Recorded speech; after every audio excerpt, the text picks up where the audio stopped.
Hindi pamilyar ang katok sa pinto. Hindi ito katulad ng magaan na pagkalabit ng mga anak niya kapag nakalimutan ang susi. Hindi rin ito ang malakas na pagdagundong ng kamay ni Aling Nena kapag may dala itong ulam para sa kanila. Ang katok na ito ay may bigat, may tiyaga, at may lamig na tila tumagos sa lumang kahoy ng pinto at gumapang sa sahig papunta sa mga paa ni Amara Reyes. Dahan-dahan niyang binuksan ang pinto, sapat lang para sumilip, at sa siwang na iyon, isang mundo na matagal na niyang tinalikuran ang sumalubong sa kanya. Isang lalaking nakatayo roon, balot sa isang mamahaling suit na kulay abo, makintab ang sapatos, perpekto ang pagkakaayos ng buhok, at amoy na amoy niya mula sa kinatatayuan, ang pabango nitong tila mas mahal pa sa isang buwang upa niya sa bahay. Ang tingin ng lalaki ay diretso, profesional, at walang anumang emosyon. "Miss Amara Reyes?" tanong nito. Ang boses ay malalim at formal. Tumango si Ara. Biglang naramdaman ang pagiging luma ng suot niyang duster at ang mga hibla ng buhok na kumawala sa pagkakapusod niya. Napahigpit ang hawak niya sa doorknob. "Ako po," sagot niya. "Ako si Attorney Romualdo. Ipinadala ako rito ng kliyente ko," sabi ng lalaki. Iniabot ang isang business card. Hindi ito kinuha ni Ara. "Maaari ba tayong mag-usap sa loob?" Isang malamig na kaba ang biglang gumapang sa dibdib ni Ara. Ito na ba iyon? Pagkatapos ng napakaraming taon, tungkol saan po ito? Hindi ngumiti ang abogado. Tungkol ito kay Mr. Miguel de la Cruz. Sa pagkarinig ng pangalang iyon, para bang huminto ang pag-ikot ng mundo. Ang ingay ng mga anak niya, mula sa maliit na sala sa likod niya ang tawanan, ang sigawan dahil sa isang laruan, ay biglang parang nanggaling sa napakalayong lugar. Naramdaman niya ang unti-unting panlalamig ng kanyang mga kamay. Miguel de la Cruz. Ang pangalan na minsan lang niyang narinig, sa isang gabing pilit na niyang iwinawaksi sa kanyang alaala. Isang gabi ng kahinaan, isang gabi ng pagkakamali. Isang gabi na nagbunga ng anim na pinakamahalagang biyaya sa buhay niya. Biglang nag-flashback sa isip niya ang eksena kaninang hapunan. Ang maliit na mesa na siksikan nilang pinapalibutan. Si Leo at si Liam, ang kambal na nag-aagawan sa huling piraso ng pritong manok. Si Bella na sinusubuan ang bunso nilang si Selly. Si Mike na seryosong nagkukulay sa kanyang coloring book. At si Ana na nagkukuwento tungkol sa bago niyang natutunang kanta sa eskwela. Ang bahay nila ay maliit, ang buhay nila ay simple, at madalas kapos. Pero sa tuwing tinitingnan niya ang anim na malulusog at masasayang mukha na iyon, nararamdaman ni Ara na siya na ang pinakamayamang babae sa buong mundo. Sila ang mundo niya. Sila ang lahat-lahat sa kanya. At ngayon, ang anino ng nakaraan ay nakatayo sa kanyang pintuan, nagbabantang kunin ang lahat ng iyon. Muling bumalik ang tingin ni Ara sa abogado, at ang takot sa kanyang mga mata ay napalitan ng isang matigas na determinasyon. Itinayo niya ang kanyang sarili. Hindi na siya ang babaeng duwag at wasak ng gabing iyon. Isa na siyang ina. Isang leon na handang pumatay para sa kanyang mga anak. "Wala po kaming dapat pag-usapan," matigas niyang sabi. "Miss Reyes, mas makakabuti kung pag-uusapan natin ito ng maayos." Giit ng abogado, hindi natinag sa kanyang tono. Nais lang naman ng kliyente ko na makilala ang kanyang mga anak. Ang bawat salita ay parang suntok sa sikmura ni Ara. Kanyang mga anak, napakawalang hiya. Saan siya nanggaling sa loob ng 5 taon? Saan siya noong nagluluwal si Ara sa ospital ng mag-isa? Saan siya noong kailangan niyang magtrabaho sa 2 call center para lang may maipakain sa 6 na bibig? Saan siya noong magdamag niyang binabantayan ang anak niyang may lagnat? Isang mapait na ngiti ang gumuhit sa labi ni Ara. "Wala siyang anak dito. May hawak kaming mga dokumento, Miss Reyes. Mga birth certificate. Wala akong pakialam sa mga dokumento ninyo," putol niya rito. Bahagyang tumaas ang boses. "Ako ang nag-alaga sa kanila. Ako ang nagpalaki. Ako ang ina nila. Hinila niya ang pinto. Teka lang, Miss Regis. Umalis na kayo. Sabi niya, puno ng galit ang kanyang boses. Wala kayong makukuha sa akin. Akin ang mga anak ko. At sa huling salitang iyon, isinara niya ang pinto ng malakas. BLAG. Napasandal siya sa pinto. Nanginginig ang buong katawan. Rinig na rinig niya ang pagtibok ng kanyang puso. Pinikit niya ang kanyang mga mata. Sinusubukang pakalmahin ang sarili. Narinig niya ang paglakad ng kanyang panganay na si Ana palapit sa kanya. Mama, sino po yon? Yumuko si Ara at hinaplos ang buhok ng anak. Pilit siyang ngumiti. Wala yon, anak. Nagkamali lang ng bahay. Nakahinga siya ng maluwag. Nang marinig niya ang mga yabag ng abogado na papalayo sa kanilang pinto. Tapos na. Nakaalis na siya. Ligtas na sila. Ngunit bago pa man tuluyang maghari ang kapayapaan sa kanyang dibdib, isang boses ang muling bumasag sa katahimikan. Isang boses na nagmumula sa labas ng pinto. Malinaw at may pagbabanta. Binibigyan ka namin ng 24 na oras para mag-isip, Miss Reyes. Pagkatapos niyan, sa korte na tayo magkikita. At maniwala ka, hindi mo kami matatalo. Ang hangin sa loob ng boardroom ng De La Cruz Corporation ay kasing lamig ng tingin na ipinupukol ni Miguel sa kanyang Chief Financial Officer. 12 kaluluwa ang nakaupo sa paligid ng mahabang lamesang gawa sa mahogany. Lahat sila ay nakayuko. Hindi makatingin ng diretso sa CEO na nasa dulo nito. Sa labas ng mga salaming pader, kitang-kita ang abalang syudad ng Bacolod. Pero sa loob ng silid, tanging ang nanunuot na boses ni Miguel ang maririnig. So, you are telling me, simula ni Miguel, ang bawat salita ay mabagal at may diin, that our logistics cost went up by 7% and nobody in your department thought it was a significant figure to report to me immediately? Hindi siya sumisigaw. Hindi niya kailangang sumigaw. Ang kanyang katahimikan ay mas nakakakilabot pa kaysa sa anumang sigaw. Sir, we were implementing a new system. Nagsimulang mga tuwiran ang CFO. Pinapawisan ang noo. I am not interested in your systems, putol ni Miguel. Idinulas ang folder pabalik sa gitna ng mesa. I am interested in results. At ang resulta na nakikita ko ay kapalpakan. Fix it. Tumayo siya. Hudyat na tapos na ang pulong. Agad na nagsitayuan ang lahat. Tila mga estudyanteng pinayagan nang umuwi ng kanilang terror na guro, habang isa-isang nagsisilabasan ang mga miyembro ng board. Si Doña Victoria de la Cruz, ang kanyang ina. Naiwan silang dalawa sa malamig na silid. Tiningnan siya ng ina mula ulo hanggang paa.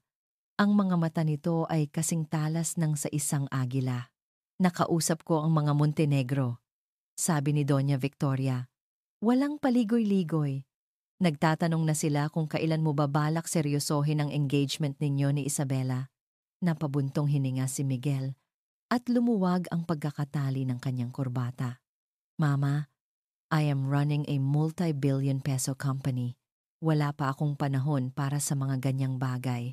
Ang kumpanyang ito ay hindi tatagal kung hindi natin isasara ang deal sa mga Montenegro. Ganti ng kanyang ina, lumapit ito sa kanya. At ang deal na iyon ay nakasalalay sa kasal ninyo ni Isabela. Ang personal mong buhay ay ang buhay ng kumpanya, Miguel. Ang pamana ng mga De La Cruz. Huwag na huwag mo yang kakalimutan. Isang pamilyar na bigat ang naramdaman ni Miguel sa kanyang dibdib. Ang bigat ng isang pangalan. Ang bigat ng isang obligasyon na ipinasa sa kanya mula pa noong siya'y isinilang. Bumalik siya sa kanyang malawak na opisina, isang santuwaryo ng salamin at bakal na tinatanaw ang buong lungsod. Naupo siya sa kanyang leather na upuan at pilit na iwinaksi ang usapan nila ng kanyang ina. Trabaho. Kailangan niyang mag-focus sa trabaho. Pero ang pag-focus niya ay biglang nasira nang pumasok ang kanyang sekretarya. Sir, dumating po ito para sa inyo. Galing sa private investigator ninyo. Iniabot nito ang isang simpleng brown envelope. Walang marka, walang pangalan. Napakunot ang noo ni Miguel. Wala siyang pinapaimbestigahan na kahit anong business deal. Nang maiwan siyang mag-isa, binuksan niya ang envelope. Ang unang nahulog ay isang maikling report. At pagkatapos, mga litrato. Napatigil siya sa paghinga. Ang mga litrato ay malabo, tila kinunan mula sa malayo. Isang babae, isang pamilyar na babae na may mahabang buhok. Nakangiti habang nagpapatulog ng isang sanggol. Siya ba? At pagkatapos, isa pang litrato. Ang babae, kasama ang 6 na maliliit na bata, masayang naglalaro sa isang bakuran na napapaligiran ng mga halamang nakapaso. 6, naramdaman ni Miguel ang pagbilis ng tibok ng kanyang puso. Kinuha niya ang mga dokumento na kasama nito, mga kopya ng birth certificate. 6 na kopya. Liam Reyes, Leo Reyes, Bella Reyes, Ana Reyes, Mike Reyes, Chelly Reyes. At sa ilalim ng bawat pangalan, sa espasyo para sa ama, paulit-ulit na nakasulat ang isang pangalan na halos ikawasak ng kanyang mundo. Miguel de la Cruz. Napahigpit ang hawak niya sa mga papel. Isang paghalo-halong emosyon ang sumabog sa loob niya. Pagkagulat, hindi makapaniwala. At higit sa lahat, galit. Isang nag-aalab na galit. 5 taon. 5 taon niyang itinago ito sa kanya. Siya, si Miguel de la Cruz, ay may 6 na anak sa isang babaeng hindi niya maalala ang pangalan at nalaman niya lang ito ngayon sa pamamagitan ng isang private investigator. Pinakatitigan niya ang mga litrato. Dinampot niya ang isa, kung saan nakatingin sa kamera ang isang batang lalaki na may seryosong mukha. Si Mike. May kung anong kumurot sa puso niya, ang mga matang iyon. Dan, iyon, ang mga mata niya, ang mga mata na nakikita niya sa salamin tuwing umaga. Hindi ito isang problema sa negosyo. Ito ay isang pagtataksil, isang insulto sa kanyang pangalan, sa kanyang dugo. Kinuha niya ang kanyang cellphone, ang kanyang mga daliri ay nanginginig sa galit. Idinayal niya ang numero ng kanyang personal na abogado. Nang sumagot ito sa kabilang linya, ang boses ni Miguel ay malamig, matigas, at puno ng bakal na determinasyon. Kunin mo ang mga anak ko. Bago pa man niya maibaba ang tawag, bumukas ang pinto ng kanyang opisina si Doña Victoria. Nakita nito ang mga litratong nakakalat sa kanyang mesa. Dahan-dahan itong lumapit.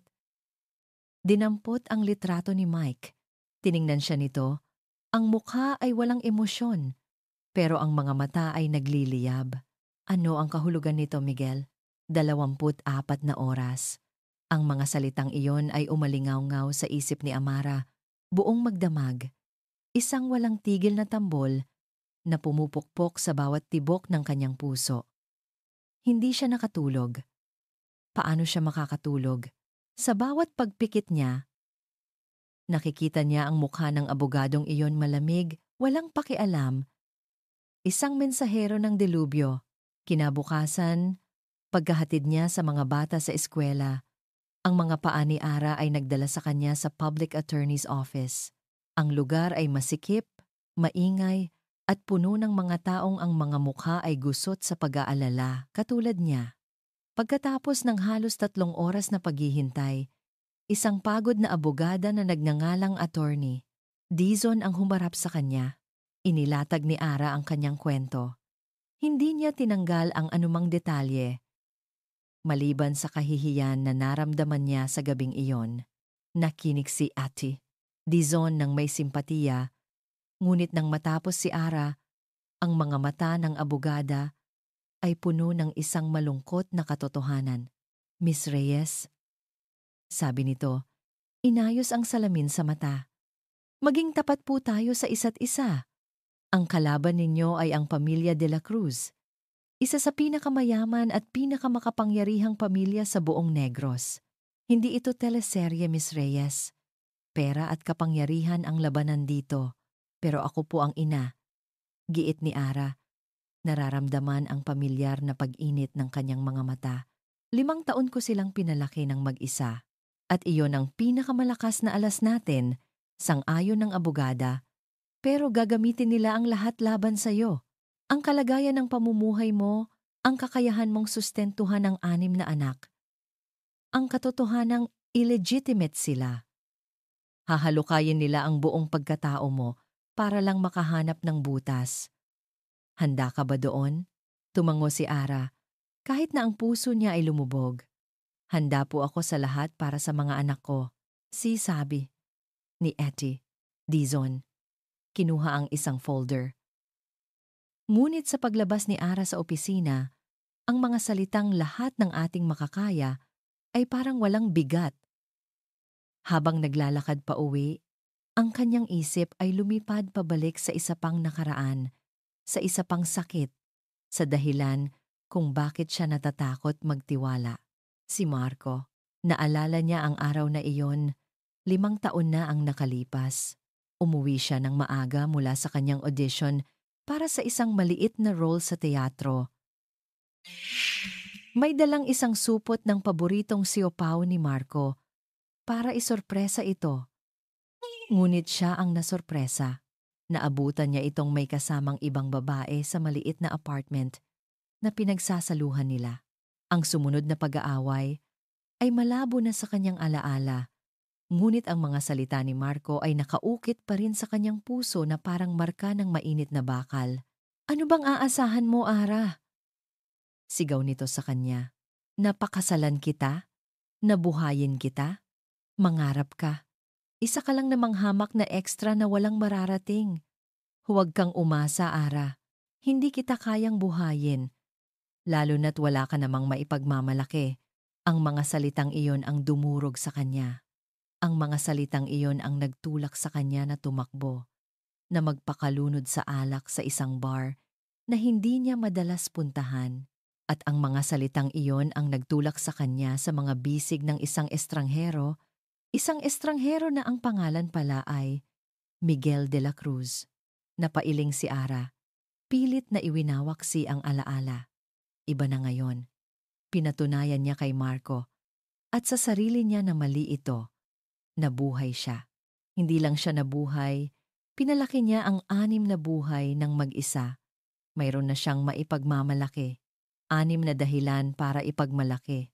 Pagdating niya sa kanilang kanto, tinawag siya ng kanyang kapitbahay na si Aling Nena.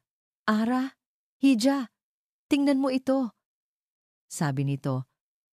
Iwinawagayway ang isang business magazine.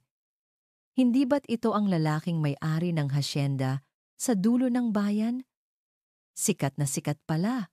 Grabe, napakagwapo. Kinuha ni Ara ang magazine.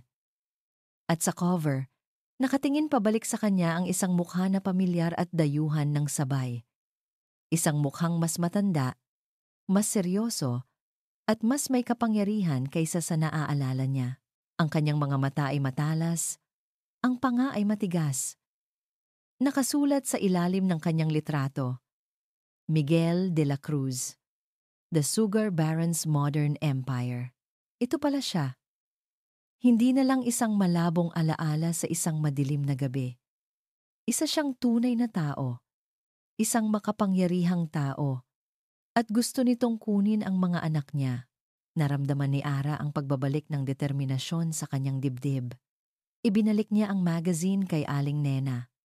"Hindi ko po siya kilala," sabi niya, at nagpatuloy sa paglakad. Pagdating niya sa bahay, may nag-aabang sa kanya. Isang unipormadong lalaki mula sa korte, may hawak na isang malaking puting envelope, ang trate sa hukuman, ang opisyal na summon. Nagsimula na ang digmaan. Pumasok siya sa loob, isinara ang pinto, at sumandal dito. Ang bigat ng envelope sa kanyang kamay ay parang bigat ng buong mundo. Tiningnan niya ang mga litrato ng kanyang mga anak na nakasabit sa dingding-6 na ngiting nagbibigay liwanag sa kanyang buhay. Humigpit ang hawak niya sa papel, halos malukot ito. Hindi sila mananalo. Sa gitna ng kanyang tahimik na panata, Biglang tumunog ang kanyang cellphone. Isang numerong hindi rehistrado.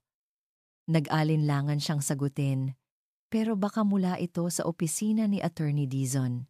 "Hello?" Sagot niya. Isang malamig na boses ng babae ang sumagot mula sa kabilang linya. Isang boses na tila sanay mag-utos, sanay na nasusunod. "Ikaw si Amara Reyes? Sino po ito?" tanong ni Ara. Napakunot ang noo. "Gusto kitang makausap," sabi ng babae, may halong pagmamataas sa tono.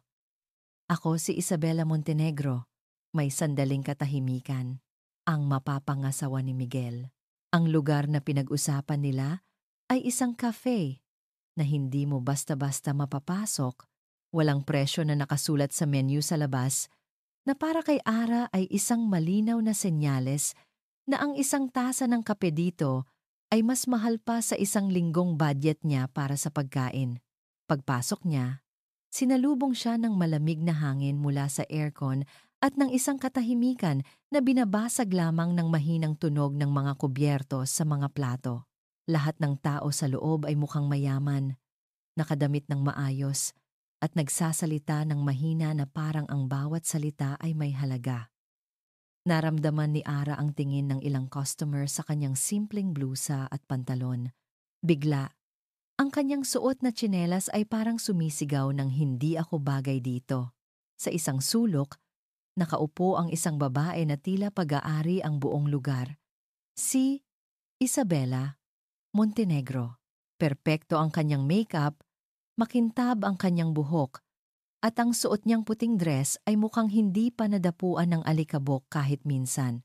Nang makita siya nito, isang matamis ngunit walang buhay na ngiti ang gumuhit sa mga labi nito. "Amara, right? Please, have a seat," sabi ni Isabela. Ikinumpas ang kamay sa upuang nasa tapat niya. Naupo si Ara.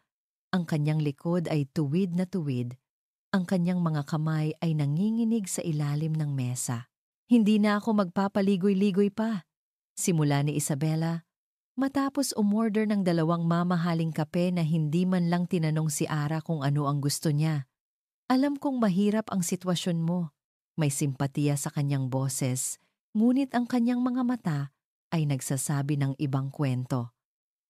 Ang mga mata niya ay mapanuri, malamig, na parang tinitingnan ng isang insekto sa ilalim ng mikroskopyo. "Hindi ko alam kung ano ang iniisip mo," patuloy ni Isabela. 6 na anak, isang malaking responsibilidad. At si Miguel, isa siyang De La Cruz. Ang pamilya nila ay may reputasyong dapat pangalagaan. Nakinig lang si Ara. Ang puso niya ay nagsisimulang tumibok ng mas mabilis. Kinuha ni Isabela ang kanyang Hermes na bag at mula sa loob ay inilabas niya ang isang checkbook at isang Montblanc na ballpen. Idinulas niya ito sa ibabaw ng mesa, kasama ang isang blankong tseke. "Nandito ako para magalok na solusyon," sabi ni Isabela. Isang solusyon na makakabuti para sa lahat, lalo na para sa mga bata. Itinulak niya ang tseke palapit kay Ara.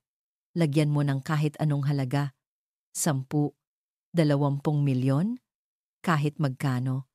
Sapat na para makapagsimula ka ng bagong buhay malayo dito.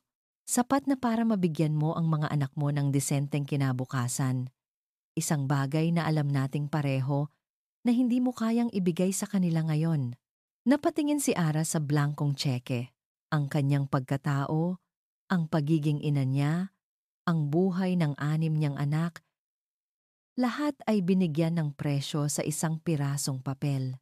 Ang kahihiyan na naramdaman niya kanina ay unti-unting napalitan ng isang umaakyat na init. Ang init ng galit. Tumingin siya ng diretso sa mga mata ni Isabela. "Hindi mo naiintindihan." Bahagyang tumawa si Isabela, isang tawang mapang-insulto. "Oh, I think I understand perfectly. Mahirap ka. Kailangan mo ng pera. Simple lang yan. Huwag ka nang magpanggap na may dignidad ka pa. Pareho nating alam kung paano nabuo ang mga batang iyan.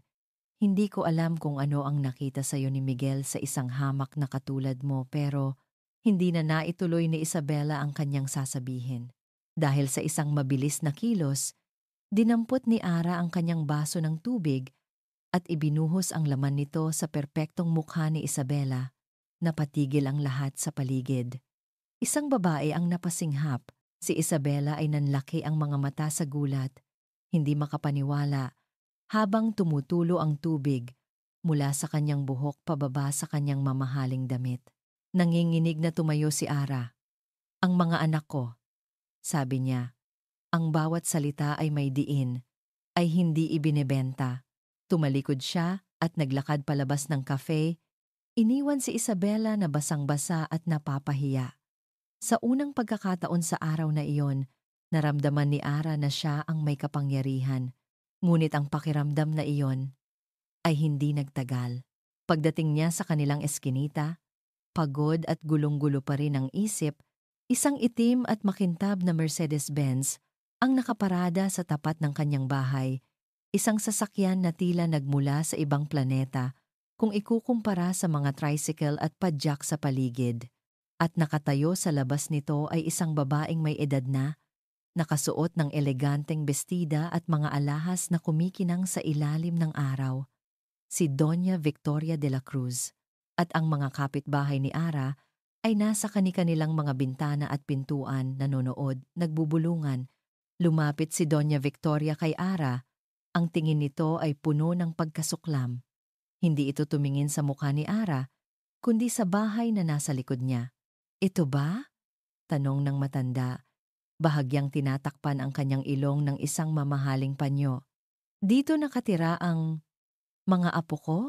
Ang salitang apo ay sinabi niya na parang isang maruming salita. Pumasok ito sa bakuran ni Ara. Tinitingnan ang mga nakasampay na damit at mga lumang paso ng halaman na para bang dumi. Nakakaawa. Sabi ni Doña Victoria, sapat na malakas para marinig ng mga tsismosa sa paligid. Ang mga De la Cruz, lumalaki sa isang lugar na amoy basura at kahirapan. Ano kang klase ng ina? Wala kayong karapatang laitin ang pamamahay ko? Matigas na sagot ni Ara kahit na gusto na niyang magtago sa hiya. Humarap sa kanya si Doña Victoria. Ang mga mata ay parang dalawang nagliliyab na baga.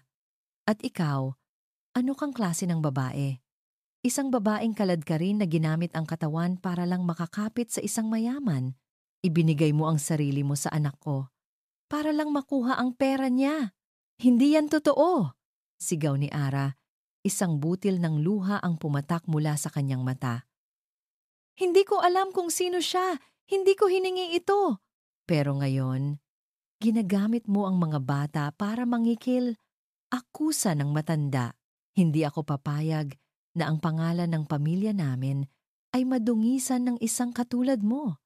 Hindi ka karapat-dapat na maging ina ng mga apo ko. Doon napuno si Ara. Itinaas niya ang kanyang baba, pinunasan ang kanyang luha, at tiningnan ang matanda ng diretso sa mata. Ang kanyang boses ay hindi na pasigaw, kundi kalmado at puno ng isang lakas na ngayon niya lang naramdaman. Maaaring wala akong pera, Doña Victoria, sabi niya. Maaaring simple lang ang buhay na maibibigay ko sa kanila, pero araw-araw, binibigay ko sa kanila ang isang bagay na hindi mabibili ng lahat ng kayamanan ninyo, ang pagmamahal ko. At ang pagmamahal ko sa kanila, iyan ang isang bagay na hinding-hindi ninyo kayang bilhin kahit kailan. Isang nakakabinging katahimikan ang namayani, kahit ang mga kapitbahay ay natahimik, at sa gitna ng katahimikang iyon, isang boses ang bumasag dito. Mama? Napalingon silang lahat. Nakatayo sa tabi ng kotse. Kakarating lang ay si Miguel. Ang mukha niya ay isang blankong maskara. Ngunit ang kanyang mga mata ay nagpapalipat-lipat mula sa kanyang ina, na galit, patungo kay Ara na puno ng nag-aapoy na dignidad. Nakita niya ang lahat, narinig niya ang lahat. At sa isang sandaling iyon, hindi siya makagalaw, nakatayo sa pagitan ng dalawang babae na nag-aagawan sa kanyang mundo. Napakabigat ng katahimikan sa loob ng Mercedes-Benz. Pinaharurot ni Miguel ang sasakyan palayo sa makipot na eskinita palayo sa mga matang mapanuri ng mga kapitbahay, palayo sa imahe ni Amara Reyes na nakatayong matatag sa gitna ng kahirapan. Sa tabi niya, ang kanyang inang si Doña Victoria ay hindi umiimik. Ngunit ramdam ni Miguel ang galit na nagmumula rito. Hindi ko akalain na hahayaan mong bastusin ako ng isang hamak na babaeng yun sa harap mo.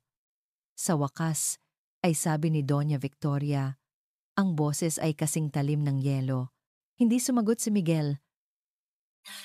Ang kanyang mga kamay ay mahigpit na nakahawak sa manibela. Ang mga salita ni Amara ay umuulit-ulit sa kanyang isip. Binibigay ko sa kanila ang isang bagay na hindi mabibili ng lahat ng kayamanan ninyo. Ang pagmamahal ko. Miguel, kinakausap kita. Giit ng kanyang ina. Nakita mo ang ugali niya. Ganoong klase ng babae ang gusto mong maging ina ng mga De La Cruz. Ang nakita ko, Mama. Sagot ni Miguel. Sa wakas ay tumingin dito sandali. Ay isang ina na ipinaglalaban ang mga anak niya. At isang ina na handang manlait at mang-api dahil lang mas mayaman siya. Isang malakas na singhap ang pinakawalan ni Doña Victoria.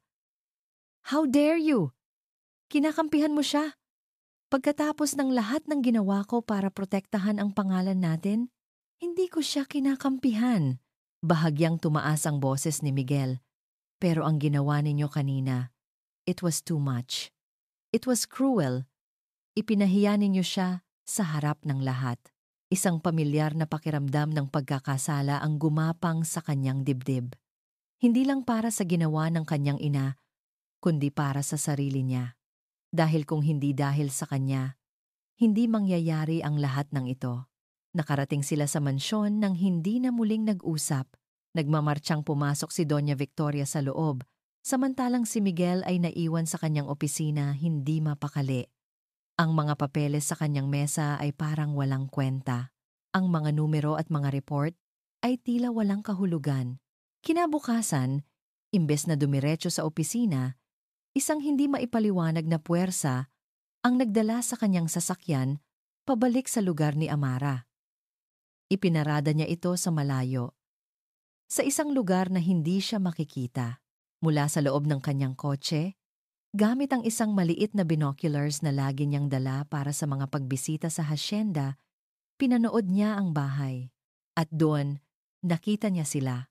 Ang 6 na bata ay naglalaro sa maliit na bakuran. Ang kambal, na parehong kamukha niya, ay nag-aagawan sa isang lumang bola na halos wala ng hangin. Isang batang babae na may mahabang buhok ang masayang kumakanta habang nagdidilig ng mga halaman sa paso, at ang isa pang batang lalaki na nakilala niya mula sa litrato bilang si Mike ay seryosong nakaupo sa isang sulok may sinusulat sa isang papel. May kung anong pamilyar na kurot ang naramdaman ni Miguel sa kanyang dibdib. Isang bagay na hindi niya naramdaman sa mga board meeting o sa mga business deal. Isang bagay na totoo. Lumabas si Amara mula sa bahay. May dalang isang pitsel ng tubig at mga baso. Hindi siya nakasuot ng magarang damit. Hindi nakapustura tulad ni Isabela o ng kanyang ina. Nakasuot lang siya ng simpleng t-shirt at shorts. Pero sa paraan ng paglapit niya sa mga bata, sa paraan ng pagpunas niya sa pawis sa noo ng isa, at sa pagtawa niya nang may ibulong sa kanya ang batang babae, mayroon siyang aura na hindi kayang bilhin ng pera. Ang aura ng isang ina. Hindi niya napigilan ang sarili. Pinatay niya ang makina ng kotse at bumaba. Naglakad siya papunta sa isang tindahan sa kanto at bumili ng isang laruan, isang maliit na remote-controlled na kotse, ang pinakamahal na bagay sa estante. Isang awkward na alay. Isang bagay na hindi niya alam kung paano ibibigay. Nang naglalakad na siya palapit sa bahay, ang tawanan at ingay ng mga bata ay unti-unting humina. Napansin nila siya, isang estranghero, isang matangkad na lalaki na nakasuot ng damit na pang-opisina na halatang hindi bagay sa kanilang lugar. Napatigil silang lahat at napatingin sa kanya. Maging si Amara ay napahinto. Ang ngiti sa kanyang labi ay naglaho at napalitan ng isang tinging puno ng pag-iingat at pagtataka. Nag-aalangang lumapit si Miguel. Ang kanyang mga mata ay nakatuon sa batang lalaking seryoso ang mukha si Mike. Lumuhod siya ng bahagya para maging kapantay nito. "Hi!" sabi ni Miguel. Ang kanyang boses ay mas garalgal kaysa sa inaasahan niya. "Para sa'yo." Iniabot niya ang kahon ng laruan. Tiningnan ni Mike ang laruan. Pagkatapos ay tumingin ito sa kanya. Ang mga mata nito ay malaki at puno ng pag-aalinlangan. Hindi pagkasabik, dahan-dahan itong umatras, isang hakbang, pagkatapos isa pa, ang maliit nitong labi ay nagsimulang manginig. "Anak?" Mahinang tawag ni Amara. At sa isang iglap, umiyak ang bata. Isang malakas, biglaang iyak ng takot. Mabilis itong tumakbo palayo kay Miguel at yumakap ng mahigpit sa mga binti ng kanyang ina. Isinubsob ang mukha nito sa duster ni Amara. Nakatayong nakalahad pa rin ang kamay ni Miguel. Hawak ang laruan.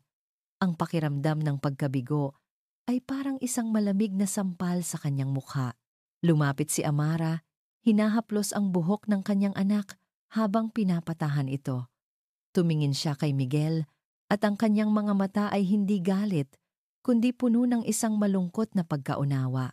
"Hindi po ganito ang paraan, Mr. De La Cruz," mahinang sabi ni Ara. "Sinusubukan ko lang," sagot ni Miguel. Hindi alam kung ano ang sasabihin. "Ang pagiging ama ay hindi binibili, Mr. De La Cruz," sabi ni Ara. Ang boses niya ay matatag. Kahit nanginginig, pinaghihirapan ito. Ang mga salitang iyon ay tumama sa kanya ng mas malakas kaysa sa anumang sigaw o insulto. Walang salitang lumabas sa kanyang bibig. Dahan-dahan niyang ibinaba ang kanyang kamay, tumayo, at tumalikod. Naglakad siya pabalik sa kanyang kotse. Ang bawat hakbang ay parang mas mabigat kaysa sa nauna. Ang tunog ng umiiyak na bata ay sumusunod sa kanya.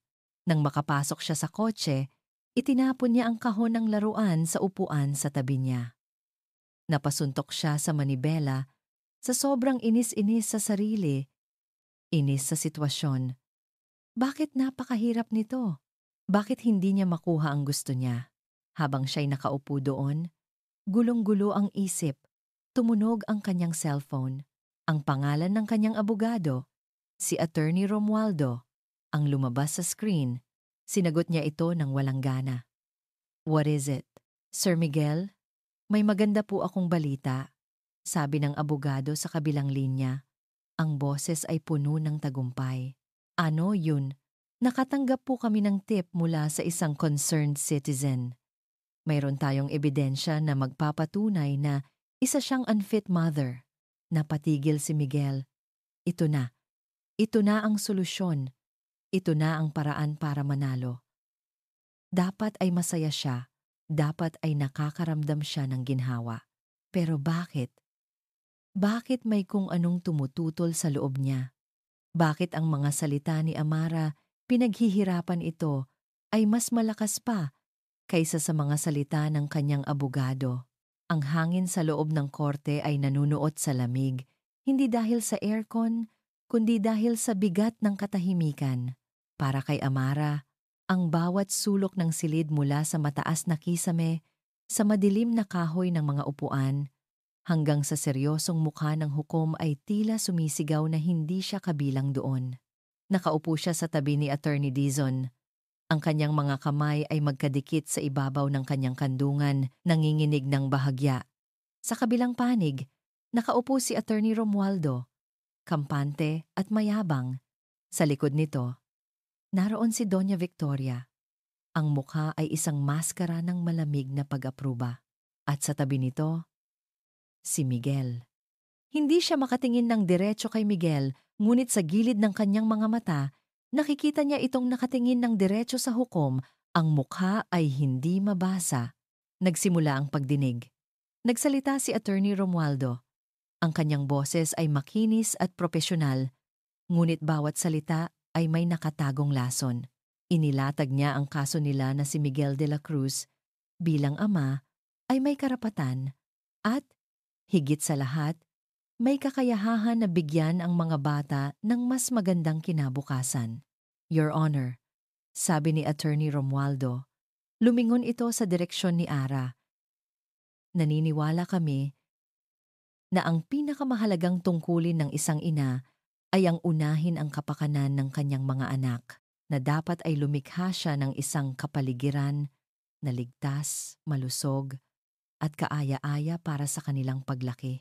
Tumango ang hukom, of course, counsel. Kung gayon, Your Honor, patuloy ng abogado, mayroon po kaming ilang ebidensya na nais ipakita, ebidensya na magpapakita sa kagalang-galang na hukuman na si Miss Amara Reyes ay hindi karapat-dapat sa tungkuling iyon. Naramdaman ni Ara ang paghigpit ng hawak sa kanya ni Attorney Dizon. Magpakatatag ka, bulong nito. Isang malaking puting screen ang ibinaba mula sa kisame. Isang projector ang umilaw. Ang puso ni Ara ay nagsimulang dumagundong sa kanyang dibdib. Ano ito? Ang unang litrato ay lumabas. Isang bar. Maingay, madilim, at sa gitna ng lahat, nandoon siya, si Ara. Nakaupo sa isang high chair, may hawak na baso ng alak, nakatawa siya. Ngunit ang tawa niya sa litrato ay mukhang desperado. Napasinghap si Ara. Kailan ito? Sinubukan niyang halongkatin ang kanyang alaala, pero wala. Blanko. Lumabas ang pangalawang litrato. Mas malapit ang kuha. Nakataas ang kanyang baso. Tila nakikipagtagay sa kung sino man ang kumukuha ng litrato. Ang kanyang buhok ay bahagyang magulo. Ang kanyang mga mata ay medyo mapungay na dahil sa alak. Hindi! Bulong ni Ara sa sarili. Hindi na siya umiinom. Mula nang ipanganak niya ang mga anak niya, hindi na siya tumikim ng alak. At pagkatapos, lumabas ang pangatlong litrato. Ang pinakamasaklap sa lahat, nakayuko siya sa ibabaw ng mesa, napakalapit sa isang lalaki. Ang mukha ng lalaki ay bahagyang natatakpan ng anino, ngunit kitang-kita ang paraan ng pagbulong nito sa kanyang tainga. At si Ara, nakapikit siya, na may isang ngiti sa kanyang mga labi. Isang ngiti na nagpapahiwatig ng pagsang-ayon. Mukha siyang lasing. Mukha siyang malandi. Mukha siyang isang pabayang ina na nagpapakasaya habang ang 6 niyang anak ay nag-iisa sa bahay. This is a lie. Mahinang sabi ni Ara kay Attorney Dizon. Isa itong frame up. Hindi ko naaalala ito. Alam niya sa kaibuturan ng kanyang puso na ito ay isang patibong. Ngunit ang mga litrato ay hindi nagsisinungaling. Nakikita ng lahat ang nasa screen. Tumingin siya sa hukom, na ngayon ay nakakunot ang noo habang tinitingnan ang mga litrato. Tumingin siya sa mga taong nasa loob ng korte, na nagbubulungan na ngayon, at sa huli, tumingin siya kay Miguel. Umasa siyang makakita ng kahit bahid ng pag-aalinlangan sa mga mata nito. Ang nakita niya ay ang eksaktong reaksyon na gusto ng mga litratong ito na makita niya. Ang mga mata niya, ang mga matang minsan, ay nakita niyang may bahid ng pag-aalala ngayon ay puno ng malamig na pagkadismaya at pagkasuklam. Para siyang sinampal. Ang lahat ng pag-asa na baka sakaling maintindihan siya nito ay biglang naglaho. Sa mga mata ni Miguel at sa mga mata ng korte, siya na ngayon ay isang sinungaling, isang pabayang ina, isang unfit mother.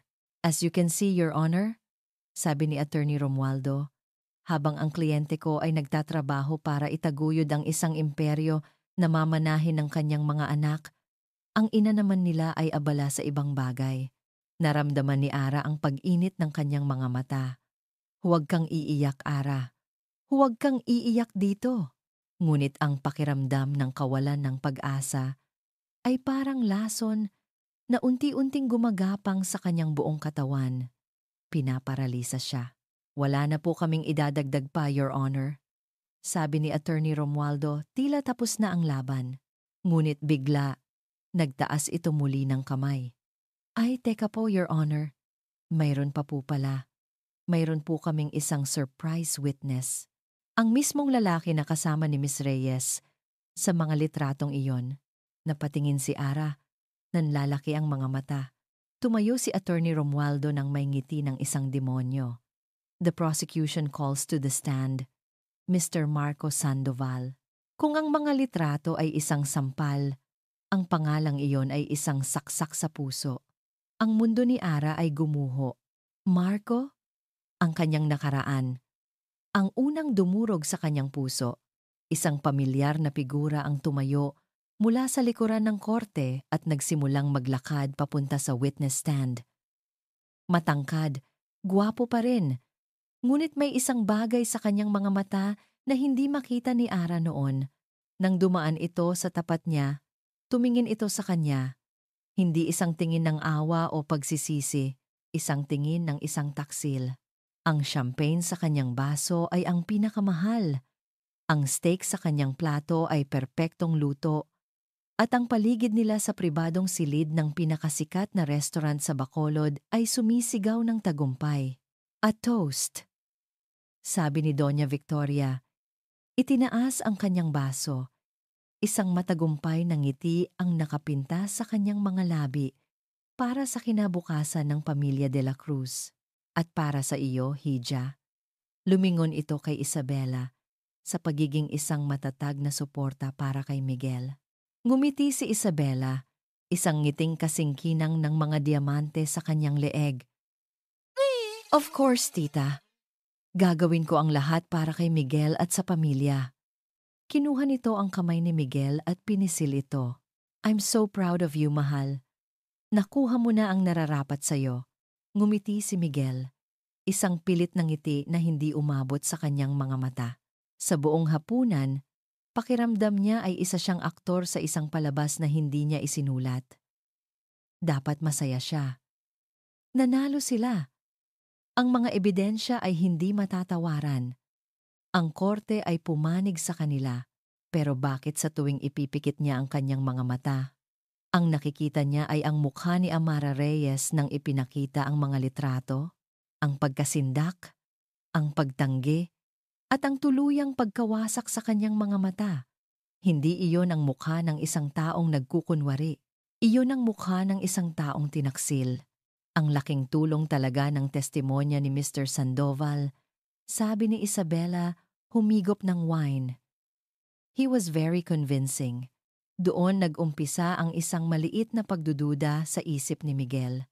Convincing. Oo, yun ang salita. Masyadong convincing. Bilang isang CEO na sanay makipagnegosasyon sa lahat ng uri ng tao, alam ni Miguel kung ano ang hitsura ng isang taong nagsasabi ng totoo, ng isang taong nagsisinungaling, at ng isang taong nagpe-perform. At si Marco Sandoval. At nag-perform ito. Ang mga sagot niya ay masyadong makinis, ang galit niya ay masyadong kontrolado, parang isang rehearsed na script, walang bahid ng totoong pait o sakit ng isang lalaking tunay na nasaktan. Excuse me lang, sabi ni Isabela. Tumayo. I'll just go to the powder room. Hinalikan nito si Miguel sa pisngi bago umalis. Naiwan si Miguel kasama ang kanyang ina. Ngunit imbes na makipag-usap, tumayo rin siya. Magpapahangin lang po ako saglit sa labas, Mama. Naglakad siya papunta sa isang maliit na balcony na nakakabit sa pribadong silid. Sa pagbukas niya ng pinto, narinig niya ang boses ni Isabela. Hindi niya ito nakikita, ngunit ang boses nito ay nagmumula sa kabilang parte ng hallway. Mukhang may kausap ito sa cellphone. Oo, nabayaran na. Mahinang sabi ni Isabela, ngunit sapat na para marinig ni Miguel. The full amount, just as we agreed. Oo, malinis ang pagkagawa. Siguraduhin mong hindi na siya magpapakita ulit. After this, wala na tayong anumang ugnayan. Understood? Isang malamig na kaba ang biglang gumapang sa likod ni Miguel. Nabayaran? Sino? Bumalik siya sa loob bago pa man makabalik si Isabela. Naupo sa kanyang upuan na para bang walang narinig. Ngunit ang kanyang isip ay tumatakbo na. Pagkatapos ng hapunan, Pagkahatid niya sa kanyang ina at kay Isabela, hindi siya umuwi. Bumalik siya sa kanyang opisina. Sa katahimikan ng gabi, kinuha niya ang kanyang cellphone at nag-text sa kanyang pinagkakatiwalaang executive assistant. David, I need a background check on a man named Marco Sandoval. Everything. His financials, his work, his connections. Also, find out any connection he has with Isabela Montenegro. I want it yesterday. Pinindot niya ang send. Napabuntong hininga siya at sumandal sa kanyang upuan. Minasahe ang kanyang sentido. Bakit niya ginagawa ito? Sinisira niya ba ang sarili niyang kaso o sinusubukan niyang hanapin ang katotohanan? Binuksan niya ang drawer ng kanyang mesa at kinuha muli ang envelope na naglalaman ng mga litrato ng mga bata. Inilatag niya ang mga ito sa ibabaw ng mesa. Hindi na yon ang mga litrato ng mga tagapagmana. Hindi na yon ang mga litrato ng isang problema. Ito ay ang litrato ni Leo at Liam. Magkahawig na magkahawig, parehong may pilyong ngiti. Ito ay ang litrato ni Ana at Bella. Magkayakap. Ito ay ang litrato ng bunso, si Selly, na may malalaking mata. At ito ay ang litrato ni Mike, ang batang umiyak ng dahil sa kanya, ang batang tumakbo palayo sa kanya. Tinitigan niya ang mukha ng bata. Hindi na ang sarili niya ang nakikita niya dito. Ang nakikita niya ay isang bata. Isang bata na nangangailangan ng ama, hindi ng isang CEO. Isang bata na ang kailangan ay pag-aaruga. Hindi isang trust fund. Isang malalim na pag-aalala ang pumuno sa kanyang puso. Paano kung mali siya sa lahat ng ito? Sa gitna ng kanyang pag-iisip, biglang nag-vibrate ang kanyang cellphone sa ibabaw ng mesa. Isang email mula kay David. Ang subject line ay nakasulat sa malalaking pulang letra, Kan. Binuksan niya ito ng mabilis. May isang video file na naka-attach. Pinindot niya ang play. Ang video ay mula sa isang security camera. Mababa ang kalidad, itim at puti. Ang timestamp ay nagpapakita ng petsa at oras. Isang gabi, isang linggo, bago ang pagdinig sa korte. Ang lokasyon, isang parking lot sa likod ng bar na nasa mga litratong ipinakita sa korte. Lumabas si Isabela Montenegro mula sa isang kotse.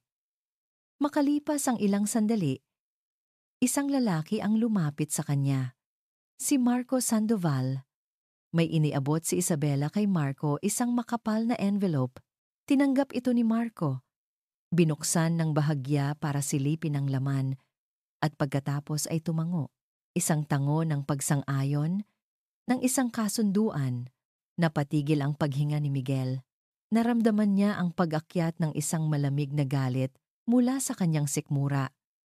Ang babaeng pakakasalan niya. Ang babaeng sinuportahan ng kanyang ina. Ang babaeng nakangiti sa kanya kanina sa hapunan. Nilinlang siya. Ginamit siya. At ginamit nila ang mga anak niya para gawin iyon. Ang tagumpay na naramdaman nila kanina ay lasang abo na ngayon sa kanyang bibig. Hindi ito isang tagumpay. Isa itong kasinungalingan. Ang bawat salita na lumalabas sa bibig ng hukom ay parang isang mabagal na lason na kumakalat sa ugat ni Amara. Hindi niya maintindihan ang lahat ng legal na terminolohiya.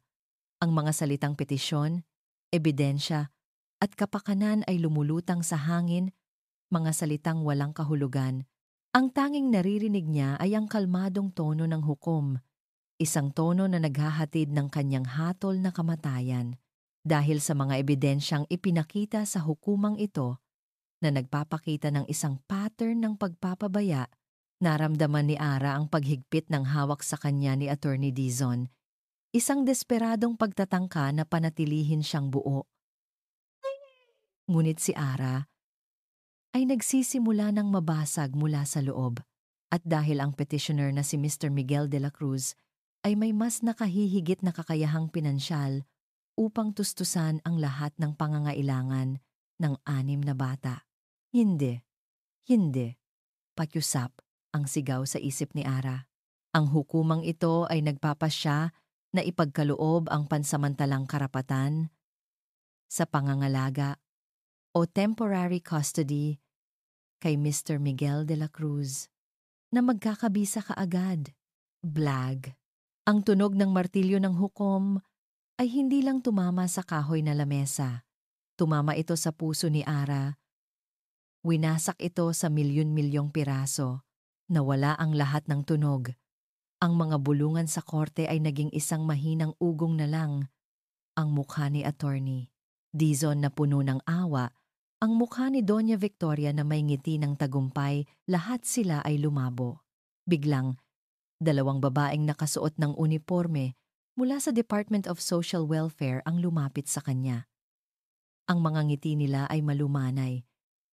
Ngunit sa mga mata ni Ara, sila ay mga anghel ng kamatayan. Miss Reyes, sabi ng isa, kailangan na po naming isama ang mga bata. Ang mga salitang iyon ang gumising sa kanya mula sa kanyang pagkatulala. Hindi, sigaw niya, isang tunog na nagmula sa kaibuturan ng kanyang kaluluwa. Hindi ninyo sila pwedeng kunin. Mga anak ko sila. Sa hudyat ng hukom, ang mga bata, na kanina patahimik na naghihintay sa isang silid sa gilid, ay ipinasok. Ang kanilang mga mukha ay puno ng pagkalito nang makita nila ang mga social worker na papalapit at ang luha sa mga mata ng kanilang ina, naintindihan nila. Mama! Sigaw ni Ana. Ang panganay, ang boses ay nanginginig.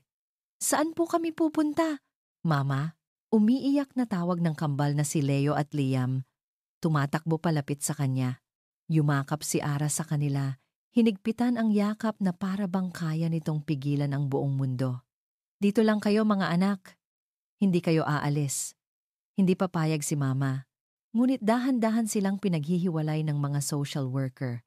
Ang kanilang mga galaw ay banayad, ngunit may puwersa. Mama! Ayoko pong sumama! Humagulgol si Bella, kumakapit sa braso ng isang social worker. Ang pinakamasakit sa lahat ay ang tingin ni Mike. Hindi ito umiiyak. Nakatayo lang ito, nakatingin sa kanya. Ang mga mata ay puno ng isang tanong na hindi niya masagot. Isang tanong na puno ng pagtataksil. At pagkatapos, si Sally, ang bunso, ay nagsimulang umiyak ng malakas. Ang mga maliliit nitong braso ay nakaunat sa kanya. Mama, Mama Aa. Ang mga sigaw na iyon ay parang mga kutsilyong paulit-ulit na itinarak sa puso ni Ara. Babalik si Mama, mga anak. Pangako, sigaw niya. Ang kanyang mga salita ay basag dahil sa sarili niyang mga hikbi. Mahal na mahal kayo ni Mama. Huwag ninyo akong iiwan. Hadda sa spenti. Hadda sa spenti. Nambano. Aspenti. Hadda sa spenti. Da sa spenti. Ngunit wala siyang nagawa. Isa-isa silang inilabas sa silid. Ang kanilang mga iyak ay unti-unting humihina habang sila'y papalayo. Hanggang sa ang tanging natira na lang ay isang nakakabinging katahimikan.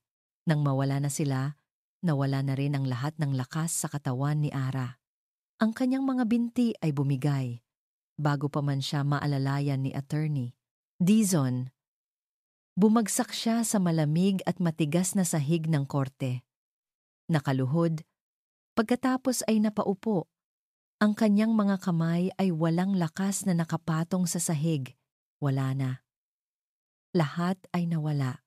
Ang hangin, ang buhay, ang kulay ng mundo, at lahat ay kinuha mula sa kanya. Sa gitna ng kanyang pagkawasak, naaninag niya ang figura ni Miguel de la Cruz sa kabilang panig ng silid. Nakatayo lang ito. Hindi ito nakangiti. Hindi ito mukhang nagtagumpay. Nakatingin ito sa eksena. Sa kanya. Sa pintuan kung saan huling dumaan ang mga bata. At sa isang saglit, sa gitna ng kanyang pagluluksa, nakita niya ito. Hindi tagumpay. Ang nakita niya sa mga mata nito ay sakit. Umalis si Ara sa korte na parang isang kaluluwang nawawala. Hindi niya alam kung paano siya nakauwi. Ang bawat hakbang ay mabigat. Ang bawat paghinga ay masakit. Pagbukas niya ng pinto ng kanyang bahay, ang katahimikan ang sumalubong sa kanya, isang katahimikang mas maingay kaysa sa anumang sigaw. Wala na ang tawanan, wala na ang sigawan, wala na ang maliliit na mga yabag na tumatakbo para salubungin siya. Ang mga laruan ay nakakalat pa rin sa sahig. Ang mga plato mula sa kanilang almusal ay nasa lababo pa. Ang kanyang bahay ay naging isang museo ng isang buhay na ninakaw mula sa kanya. Pumunta siya sa kwarto ng mga bata. Ang amoy nila ay nandoon pa rin. Niyakap niya ang isang unan, desperadong hinahanap ang init ng kanyang mga anak, ngunit lamig lang ang kanyang naramdaman. At doon, sa ilalim ng kama, nakita niya ito, isang maliit na sapatos. Ang kanang pares ng paboritong sapatos ni Sally na may umiilaw na dulo, naiwan ito. Dinampot niya ito. Ang maliit na sapatos ay nawala sa loob ng kanyang palad. Ito na lang ang natira. Isang maliit, konkretong paalala ng lahat ng nawala sa kanya. At doon, hindi na niya napigilan. Isinubsob niya ang kanyang mukha sa sapatos at humagulgol. Isang iyak na walang tunog sa simula. Isang tahimik na pagyanig ng kanyang mga balikat. Pagkatapos, isang mahinang hikbi. At sa huli, isang malakas, masakit, at puno ng kawalan ng pag-asang iyak na yumanig sa buong katahimikan ng bahay. Sa gitna ng kanyang paghagulgol, isang tunog ang bumasag sa kanyang pagluluksa. Ring. Ang kanyang cellphone. Sino ang tatawag sa kanya sa oras na ito? Hindi niya pinansin. Ring. Hindi ito tumitigil. Nanginginig niyang kinuha ang cellphone, handa nang isigaw ang lahat ng kanyang galit sa kung sino man ang nasa kabilang linya. Sinagot niya ito. Isang sandaling katahimikan. Pagkatapos, isang boses, isang pamilyar na boses, ngunit iba ang tono. Wala ang pagiging arogante. Wala ang lamig. Ang boses na ito ay nag-aalangan. Halos. Nagsisisi. Amara. Si Miguel. Amara. Kailangan nating mag-usap. Hindi sa korte. Tayong dalawa lang. Ang tawag sa telepono ay isang pag-amin ng pagkatalo hindi sa korte, kundi sa sarili niyang konsensya. Matapos niyang ibaba ang tawag, si Miguel de la Cruz, ang lalaking sanay na kinokontrol ang lahat, ay naramdamang wala siyang kontrol sa pinakamahalagang bagay sa kanyang buhay. Pinili niya ang isang maliit at halos walang taong coffee shop sa gilid ng lungsod bilang lugar ng kanilang pagkikita, isang lugar na neutral, walang karangyaan ng kanyang mundo, at malayo sa sakit ng mundo ni Amara. Nauna siyang dumating. Habang naghihintay, ang bawat segundo ay parang isang oras. Ang bawat tunog ng pagbukas ng pinto ay nagpapakaba sa kanya. Ano ang sasabihin niya? Paano niya sisimulan? Paano ka hihingi ng tawad sa isang taong winasak mo ang buhay? Nang dumating si Amara, para siyang isang multo. Ang kanyang mga mata ay namumugto at walang buhay. Ang kanyang mga balikat ay nakayuko sa bigat ng kalungkutan. May dala siyang isang aura ng pagkawasak na tumagos sa buong silid. Nang makita siya nito, ang kanyang mga mata ay hindi nagpakita ng gulat kundi ng isang pagod ng galit. Ano pa ang gusto mo? Tanong niya. Ang boses ay tuyo at walang emosyon. Hindi siya naupo. Nakuha mo na sila. Hindi pa ba sapat yon? Hindi sumagot si Miguel. Sa halip, inilabas niya ang kanyang laptop mula sa bag, binuksan ito at iniharap sa kanya. Bago ka magsalita, pakiusap, panoorin mo muna ito. Nag-aalangang lumapit si Amara. Ang kanyang mukha ay puno ng pagdududa. Ano to? Isa na namang palabas? Pakiusap, Ara. Ginamit niya ang kanyang pangalan, hindi ang formal na Miss Reyes. At sa isang saglit, isang bagay sa kanyang tono ang tila na kumbinsi nito. Dahan-dahan itong umupo sa tapat niya, ang mga mata ay nakatuon sa screen. Pinindot ni Miguel ang play. Nagsimula ang video. Mababa ang kalidad. itim at puti. Sa simula, ang mukha ni Ara ay blanko. Pagkatapos, nang lumabas si Isabela mula sa kotse, nakita ni Miguel ang pagkunot ng kanyang noo. At nang lumapit si Marco Sandoval, naramdaman ni Miguel ang paghigpit ng mga kamay ni Ara sa ibabaw ng mesa. Ang eksena kung saan iniabot ni Isabela ang envelope kay Marco. Ang tango ni Marco. Ang mabilis na transaksyon sa dilim. Napatakip si Ara sa kanyang bibig. Ang kanyang mga mata ay nanlalaki sa hindi makapaniwalang pagkasindak. Ang kanyang paghinga ay naging mabilis at mababaw. Tumingin siya mula sa laptop patungo kay Miguel. Ang kanyang mga mata ay isang bagyo ng mga emosyon, galit, sakit, at pagpapatunay. Sila, bulong niya, sila ang may gawa. At pagkatapos, ang katatagan na pilit niyang ipinapakita sa loob ng maraming araw ay tuluyan ng gumuho. Yumuko siya sa mesa. Ang kanyang mga balikat ay nagsimulang manginig. Hindi ito ang malakas na paghagulgol na narinig ni Miguel sa korte. Ito ay isang tahimik, wasak na pag-iyak. Ang iyak ng isang taong napatunayang tama, ngunit sa pinakamasakit na paraan, ang bawat hikbi niya ay parang isang suntok sa dibdib ni Miguel. Ito ang resulta ng kanyang pagkabulag. Ito ang resulta ng pagtitiwala niya sa mga maling tao. Ito ang resulta ng kanyang kayabangan. Hinintay niyang humupa ang kanyang pag-iyak. Nang sa wakas ay itinaas ni Ara ang kanyang mukha. Ang kanyang mga mata ay pula. Ngunit mayroon ng bagong liwanag sa mga ito. Ang liwanag ng katotohanan. Doon na nagsalita si Miguel. Ang kanyang boses ay mahina, basag, at puno ng isang bigat na hindi pa niya naramdaman kailanman. Patawarin mo ako, Ara. Napatitig ito sa kanya, naghihintay. Naging bulag ako, patuloy niya. Nagpadala ako sa galit, sa pride, sa sinasabi ng pamilya ko. Hindi kita pinakinggan. Hinusgahan kita nang hindi ko inaalam ang katotohanan. Ang lahat ang sakit na. Dinanas mo. Kasalanan ko. Hindi umimik si Ara. Nakinig lang siya. Pinakiramdaman ang bawat salitang lumalabas sa kanyang bibig. Ginamit nila ako. Ginamit nila ang pagiging ama ko laban sa'yo at laban sa kanila. Sabi ni Miguel, ang kanyang boses ay nagkaroon ng bagong tigas. Ang tigas ng determinasyon, at hindi ko yan mapapalampas. Anong gagawin mo? Sa wakas ay tanong ni Ara. Ang boses ay bahagyang nanginginig pa. Aayusin ko ito, sabi ni Miguel. Tumingin ng diretso sa kanyang mga mata. Pero hindi ko kayang gawin ito ng mag-isa. Kailangan kita. Sa unang pagkakataon, hindi na sila magkaaway na nag-aagawan sa mga bata. Sila ay naging dalawang magulang, pinag-isa ng isang kasinungalingan at ng pagmamahal sa kanilang mga anak. Kukuha tayo ng bagong abogado. Ang pinakamagaling, sabi ni Miguel. Gagamitin natin itong video. Lahat ng koneksyon ko. Ibabalik natin sa iyo ang mga bata, Ara. At sisiguraduhin kong pagbabayaran nila ni Isabela, ni Marco, kahit pa ng sarili kong ina ang ginawa nila sa iyo. Sa atin, tinitigan siya ni Ara ng matagal.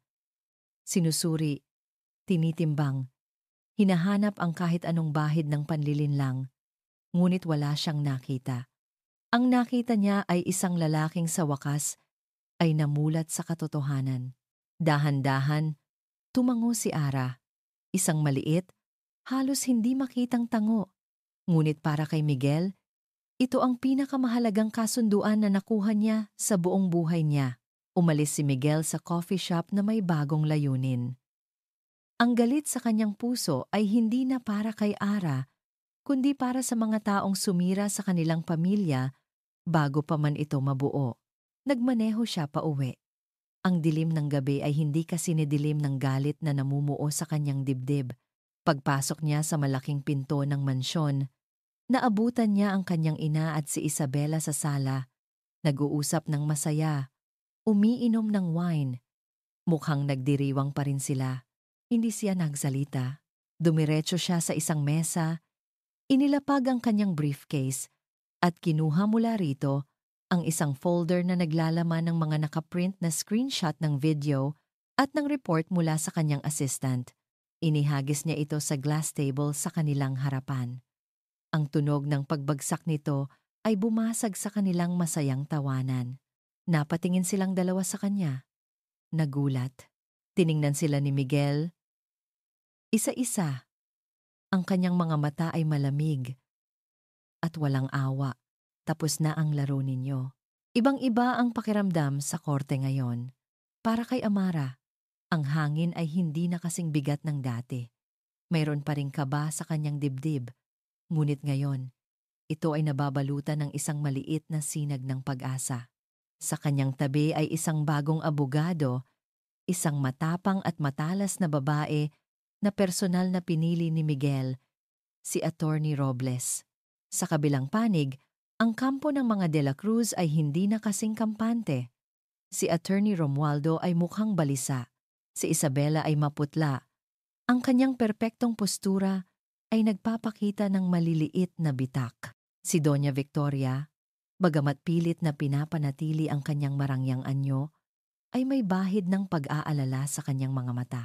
At si Miguel, nakaupo siya sa likuran ni Ara, hindi sa panig ng kanyang pamilya. Isang malinaw na pahayag na hindi na kailangan ng mga salita. The court calls its first witness, Mr. Marco Sandoval, anunsyo ng clerk. Muling naglakad si Marco papunta sa witness stand. Ngunit ngayon, ang kanyang yabang ay napalitan ng kaba. Mabilis at direkta ang mga tanong ni Attorney Robles. Tinanong niya muli si Marco tungkol sa gabi sa bar. Inulit ni Marco ang kanyang mga rehearsed na kasinungalingan. So, Mr. Sandoval, sabi ni Attorney Robles, lumapit ito sa kanya. Sinasabi ninyo na kayo ay kusang lumapit kay Miss Reyes dahil nakita ninyo siyang nag-iisa? Opo, sagot ni Marco. At ang lahat ng nangyari ay purong pagkakataon lamang? Opo. Kung gayon, sabi ni Attorney Robles, lumingon ito sa hukom. Your Honor, we would like to present a new piece of evidence. Ipinakita sa malaking screen ang video, ang parking lot, ang pagtatagpo ni Marco at Isabela, ang pag-abot ng makapal na envelope, isang kolektibong singhap ang maririnig sa loob ng korte. Nanlaki ang mga mata ni Marco. Ang kulay ay unti-unting nawala sa kanyang mukha. Tumingin siya kay Isabela, na ngayon ay nakatingin sa sahig, hindi makatingin kahit kanino. Mr. Sandoval, tanong ni Attorney Robles, ang boses ay matigas na parang bakal. Maaari mo bang ipaliwanag sa hukumang ito kung ano ang laman ng envelope na iyon? Ito ba ay purong pagkakataon din? Hindi makasagot si Marco. Nagsimula siyang mamawis ng malapot. Hindi ba't ang laman niyan ay pera, Mr. Sandoval? Giit ni Attorney Robles. Pera na ibinayad sa iyo ni Miss Isabela Montenegro para sirain ang pangalan ni Amara Reyes? Para magsinungaling sa ilalim ng isang panunumpa? Objection, Your Honor. Speculation, sigaw ni Attorney Romualdo. Tumatayo.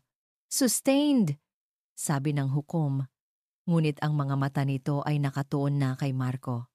Mr. Sandoval, sagutin mo ang tanong. Nagpanik si Marco. Hindi ko alam. Napilitan lang ako. Sino ang pumilit sa'yo? Tumingin si Marco sa direksyon ni Isabela. Ang kanyang mga mata ay puno ng takot at galit. Siya ang nag-utos sa akin. Binayaran niya ako. Gumuho ang mundo ni Isabela. Sinungaling! Your Honor, he's lying! Sigaw niya. Tumatayo. Nawawala na ang lahat ng kanyang pagpipigil. Tumingin siya kay Doña Victoria, humihingi ng tulong. Tita, please, do something. Ngunit si Doña Victoria ay hindi makagalaw. Nakatingin lang ito kay Isabela. Ang mukha ay puno ng pagkasuklam, hindi para sa ginawa nito, kundi para sa pagkakabuking nito. At sa gitna ng kaguluhang iyon, isang tao pa ang tumayo. Your Honor? Sabi ni Ate Robles. We call our next witness to the stand, Mr. Miguel de la Cruz. Isang nakakabinging katahimikan ang bumalot sa korte. Si Miguel, ang petitioner, testigo laban sa sarili niyang pamilya. Naglakad si Miguel papunta sa witness stand. Ang bawat hakbang ay may bigat at determinasyon. Hindi niya tiningnan ang kanyang ina o si Isabela. Ang kanyang mga mata ay nakatuon lamang kay Ara, isang tingin ng tahimik na pangako. Nang makapanumpa siya, nagsalita siya ng malinaw at matatag. Your Honor, simula niya. Ako ang unang umamin. Naging biktima ako ng isang panlilinlang na binuo ng aking dating kasintahan at sinang-ayunan sa pamamagitan ng pananahimik ng aking sariling ina. Miguel! Ano ang sinasabi mo? Hindi makapaniwalang sigaw ni Doña Victoria. Hindi siya pinansin ni Miguel. Hinayaan kong kainin ako ng pride at galit. Ginamit ko ang aking pera at kapangyarihan para kunin ang mga anak ko, sa halip na subukang maging isang ama sa kanila. Ang lahat ng kasinungalingan na narinig ninyo sa hukumang ito laban kay Miss Reyes ay kasalanan ko. Dahil hinayaan kong mangyari ang mga ito. Tumingin siya ng diretso sa hukom. Ang totoo, Your Honor, ay simple lang. Si Amara Reyes ay isang mabuting ina. Ang nag-iisa niyang kasalanan ay ang mahalin ang aming mga anak ng higit pa sa kanyang sarili, at ang tanggihan ng perang inaalok ng mga taong tulad namin na naniniwalang lahat ng bagay ay nabibili. Hinihiling ko sa hukumang ito na bawiin ang aking naunang petisyon at ibalik ang buong karapatan sa pangangalaga ng aking mga anak sa kanilang ina, kung saan sila tunay na nararapat. Natapos ang kanyang pagsasalita, ang katahimikan sa loob ng korte ay halos mababasag. Si Ara ay nakatingin lang kay Miguel. Ang kanyang mga mata ay puno ng luha. Ngunit ngayon, ito ay mga luha ng pasasalamat, ng paghanga, at ng isang bagay na matagal na niyang kinalimutan kung ano ang pakiramdam. Hindi na nagtagal ang paglilitis. Ang desisyon ay malinaw. Nang muling tumunog ang martilyo ng hukom, ang tunog nito ay hindi na tunog ng kamatayan. Ito ay tunog ng katarungan. Ang temporary custody ay binabawi. Ang buo at solong karapatan sa pangangalaga ng 6 na bata ay ibinabalik kay Miss Amara Reyes. Napahagulgol si Ara. Ngunit ngayon ay sa sobrang kaluwagan, niyakap niya si Attorney Robles. Salamat. Salamat po. Nang matapos ang lahat, at habang isa-isang nagsisilabasan ang mga tao, lumapit si Miguel sa kanya. Ang paligid nila ay naglaho. Tila silang dalawa na lang ang natira. Walang pag-aalinlangan, walang galit, walang pride. Tanging dalawang taong pinag-isa ng isang mahirap na pagsubok. Tapos na, mahinang sabi ni Miguel. Tumango si Ara, pinupunasan ng kanyang mga luha. Salamat, Miguel. Ngumiti si Miguel, isang totoong ngiti sa unang pagkakataon. Para sa kanila, may sandaling katahimikan. Isang katahimikan na hindi awkward, kundi puno ng mga bagay na hindi pa masabi. Pwede ko bang dalawin ang mga anak KO? Namin? Tanong ni Miguel. Ang kanyang boses ay may halong pag-asa at takot. Tumingin si Ara sa kanya. Tiningnan niya ang lalaking minsan niyang kinamuhian, ang lalaking sumira sa kanya, at ang lalaking siya ring tumulong na buuin siyang muli. At sa kanyang mga mata, isang maliit na ngiti ang sumilay. Lumipas ang ilang buwan. Ang ingay at tawanan ay bumalik sa maliit na bahay ni Amara. Ngunit ngayon, mayroon ng isang bagong tunog na madalas marinig, ang tunog ng isang kotseng humihinto sa tapat ng bahay tuwing Sabado ng umaga. Sa simula, naging mahirap. Ang mga bata, lalo na si Mike, ay mailap pa rin kay Miguel. Ang mga pagbisita niya ay puno ng mga awkward na katahimikan. Ngunit hindi sumuko si Miguel. Hindi na siya nagdadala ng mga mamahaling laruan. Sa halip, nagdadala siya ng mga libro. Nagdadala siya ng pasensya. Nagdadala siya ng panahon. Isang hapon, Naabutan ni Ara si Miguel sa sahig ng sala, napapaligiran ng 6 na bata. Seryosong-seryoso, habang tinuturuan siyang gumawa ng isang maliit na bahay gamit ang mga lumang karton. Si Liam at Leo ay nakakapit sa kanyang mga braso, habang si Ana naman ay naglalagay ng mga bulaklak na gawa sa papel sa bubong. At si Mike. Si Mike ay nakaupo sa tabi niya, ipinapakita kay Miguel kung paano idikit ng tama ang mga piraso.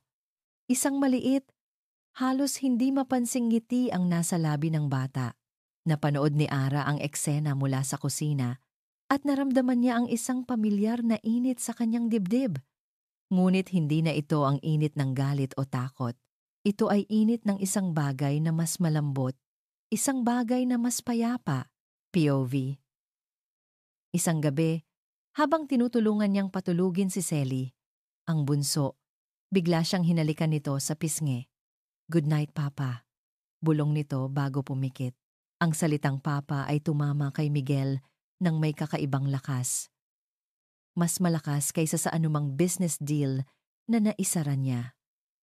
Mas mahalaga kaysa sa anumang numero sa kanyang bank account. Natutunan niyang hindi pala kasing dali ng pagpirma ng tseke ang pagiging ama. Natutunan niyang magpalit ng diaper kahit pa noong una ay halos masuka siya. Natutunan niya ang mga paboritong kanta ng bawat isa. Natutunan niyang ang isang yakap mula sa isang umiiyak na bata ay mas mabigat na responsibilidad kaysa sa pagpapatakbo ng isang korporasyon. Isang araw, habang sila ni Ara ay nagkakape sa maliit nitong kusina at pinapanood ang mga batang naglalaro sa labas, naglakas loob siyang magtanong, "Nagalit ka ba na hindi kita hinanap noon?" Tumingin sa kanya si Ara.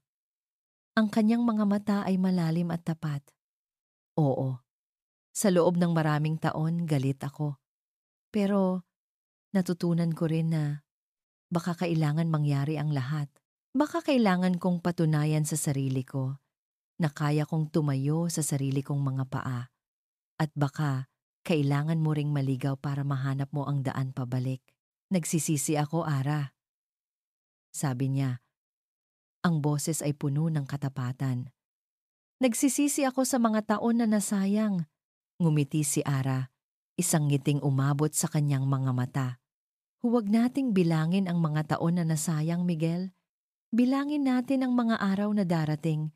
Sa mga salitang iyon, naramdaman ni Miguel na ang huling piraso ng pader sa pagitan nila ay tuluyan ng gumuho. Ang pagpapatawad ay hindi lang pala sinasabi, nararamdaman ito. "Pov, Amara Miguel." Inanunsyo ni Miguel sa isang board meeting na babawasan niya ang kanyang mga tungkulin sa kumpanya. Ibinigay niya ang day-to-day operations sa kanyang pinagkakatiwalaang COO. Nagulat ang lahat, lalo na si Doña Victoria, na hindi na niya halos kinakausap. "Bakit?" tanong nito sa kanya isang araw. "Isusuko mo na lang ba ang lahat ng pinaghirapan ng pamilya natin?" "Hindi po ako sumusuko, Mama," sagot ni Miguel. "Namumuhunan po ako sa isang bagay na mas mahalaga kaysa sa anumang hasyenda o korporasyon. Namumuhunan ako sa pamilya ko." Isang linggo, dinala nilang 8 ang mga bata sa isang beach na hindi kalayuan, habang ang 6 na bata, 6 na bituin, ay nagtatakbuhan at naghahabulan sa dalampasigan sa ilalim ng ginintuang sinag ng papalubog na araw. Naupo sina Miguel at Ara sa buhangin. Magkatabi, ang hangin ay sariwa. Ang tunog ng alon at ng tawanan ng mga bata ang tanging musika sa kanilang paligid. "Masaya sila," bulong ni Ara. "Masaya tayo," sagot ni Miguel. Walang sinabi si Ara, ngunit isang luha ang dahan-dahang pumatak sa kanyang pisngi. Isang luha ng kaligayahan. Dahan-dahang iniabot ni Miguel ang kanyang kamay at hinawakan ang kamay ni Ara. Tamang-tama ang pagkakapatong ng kanilang mga daliri na para bang matagal na silang ginawa para sa isa't isa. Hindi na ito ang kamay ng isang aroganteng CEO o ng isang naghihirap na ina. Ito ay ang mga kamay ng 2 taong nasaktan, natuto, nagpatawad, at sa wakas, natagpuan ang daan pauwi. Hindi na nila kailangang magsalita. Habang pinapanood nila ang kanilang 6 na bituin na kumikinang sa ilalim ng papalubog na araw, alam nila sa kanilang mga puso na ang kanilang kwento ay hindi nagsimula sa isang pagkakamali, sa isang madilim na gabi. Doon lang pala talaga nagsimula ang lahat. At ang kanilang pamilya, na binuo mula sa mga pira-pirasong bahagi ng nakaraan, ay sa wakas, buo na. At dito nagtatapos ang kwento ni Naara, Miguel, at ng kanilang 6 na bituin. Mula sa kaibuturan ng aking puso, maraming salamat sa inyong walang sawang pagsubaybay sa ating kwento. Habang isinusulat ko ang bawat kabanata, kasama ninyo akong naramdaman ang bawat bighati, bawat galit, at bawat munting tagumpay ng ating mga bida. Ang bawat pagsubok na pinagdaanan ni Ara, ang bawat pagsisisi ni Miguel, at ang bawat luhang pumatak ay naging bahagi na rin ng aking paglalakbay bilang inyong manunulat. Ang kwentong ito ay isang paalala na ang pag-ibig ay hindi laging perpekto. Ito ay isang paalala na ang tunay na pamilya ay hindi nasusukat sa dugo o sa kayamanan, kundi sa pag-aaruga, sakripisyo, at sa kakayahang magpatawad, sapagkat ang tunay na pamilya ay hindi laging nagsisimula sa isang perpektong paraan. Minsan, ito ay binubuo mula sa mga basag na piraso, pinagdidikit ng pagpapatawad, at pinapatitibay ng pag-asang laging mayroong bukas. Ngayon, nais ko namang marinig ang inyong mga tinig. Ano ang pinakapaborito ninyong bahagi ng kwento? Aling eksena ang pinaka nagpaiyak, nagpakilig, o nagpagalit sa inyo? At higit sa lahat, anong aral ang inyong napulot mula sa paglalakbay ni Naara at Miguel? Inaanyayahan ko kayong ibahagi ang inyong mga saloobin sa comment section sa ibaba.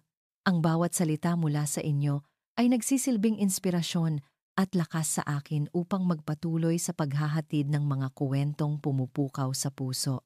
Hanggang sa susunod nating pagkikita sa panibagong kuwento ng buhay at pag-ibig. Nagmamahal, Kwento NG Kapalaran.